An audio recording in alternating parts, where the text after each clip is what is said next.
Kasih karunia dan damai sejahtera dari Allah Bapa dan anaknya Tuhan Yesus Kristus menyertai kamu sekalian. Amin. Shalom, selamat pagi saudaraku yang dikasihi Tuhan kita Yesus Kristus. Sebelum kita memulai aktivitas kita hari ini, marilah kita mendengarkan sapaan Tuhan untuk kita melalui firman-Nya pada hari ini, Senin tanggal 28 Oktober 2024, yang tertulis dalam kitab Kisah Para Rasul pasal yang ke-16 ayat 14. Seorang dari perempuan-perempuan itu yang bernama Lydia turut mendengarkan. Ia seorang penjual kain ungu dari kota Tiatira yang beribadah kepada Allah. Tuhan membuka hatinya sehingga ia memperhatikan apa yang dikatakan oleh Paulus. Dalam bahasa Batak dikatakan demikian, jadi adong masada perempuan nama nangi-nangi, nama goar si Lydia, sian huta Tiatira, pertiga-tiga abit hasubba, na daulat roha tulibata, jadi dibuka Tuhanima rohana, gabe di para tetehoma, akan hinatahon ni si Paulusi. Demikian pembacaan firman Tuhan dengan topik panggilan melayani. Saudaraku yang dikasihi Tuhan kita Yesus Kristus, Paulus dalam memulai misinya ke kota Filipi mencari tempat sebagai jembatan penghubung untuk menjangkau orang-orang di Filipi.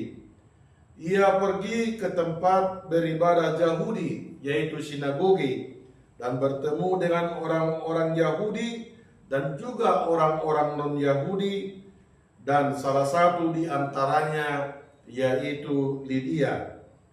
Lydia adalah seorang wanita pengusaha penjual kain ungu. Ia berasal dari kota Tiatira yang sangat jauh dari Filipi. Di sanalah Lydia lahir dan dibesarkan, pindah ke Filipi untuk berdagang. Ia adalah salah seorang wanita yang saleh. Seperti dikatakan bahwa ia mendengar ceramah Paulus, kemudian Tuhan membuka hatinya, pikirannya, sehingga ia memperhatikan apa yang dikatakan oleh Paulus. Walaupun di kalangan bangsa Yahudi perempuan bukan kaum yang terutama, tetapi Tuhan berkarya dan memberikan anugerah iman kepada Lydia, sehingga ia beserta seisi rumahnya memperoleh pelayanan baptisan oleh Rasul Paulus. Bahkan Paulus dan rekan-rekan juga singgah dan sempat menumpang di rumah Lydia sebagai bentuk apresiasi sekaligus konfirmasi dari iman percaya Lydia. Dalam informasi lainnya, rupanya Lydia dikenal sebagai pribadi yang ramah, baik hati, dan selalu menolong pekerjaan pemberitaan Injil. Lydia juga merupakan sosok perempuan yang takut akan Allah. Bahkan kualitas karakter Lydia, yakni keramah tamahannya, sangat berkesan bagi jemaat Filipi. Allah memilih mereka sebagai pendiri gereja di Filipi. Ia turut serta dalam pertumbuhan jemaat Kristen serta melibatkan diri dalam upaya pemberitaan Injil. Saudaraku yang dikasihi Tuhan kita Yesus Kristus, melalui nats renungan ini Allah memanggil setiap orang untuk ikut terlibat dalam misi Allah, yakni pertumbuhan iman saudara kita dan pertumbuhan jemaat di mana kita berada sebagai anggota jemaat.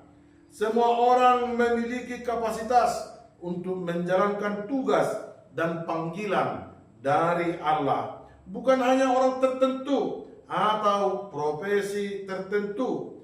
Melihat pertumbuhan jemaat dalam satu gereja, ternyata ada anggota jemaat seperti Lydia ini Dan kita yakin sesuai dengan perjalanan waktu bahwa Lydia yang baru akan muncul, karena Tuhanlah yang membukakan hatinya, dan mungkin salah satu di antaranya adalah orang yang mendengarkan renungan saat ini.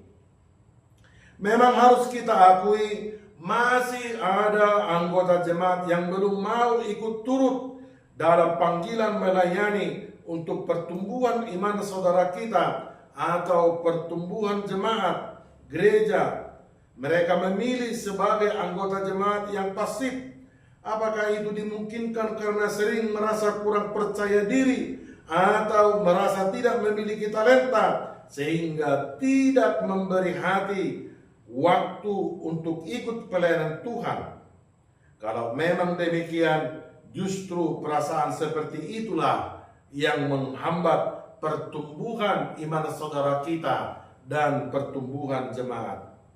Oleh sebab itu kita diajak, marilah kita mencatat dalam hati kita masing-masing, asal kita mau menyediakan hati dan pikiran kita mendengarkannya, Tuhan pasti bukakan hati kita dan berkenan untuk memakai kita demi kemuliaan namanya.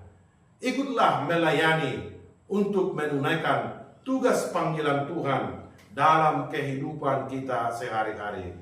Demikianlah sapaan firman Tuhan untuk kita hari ini. Tuhan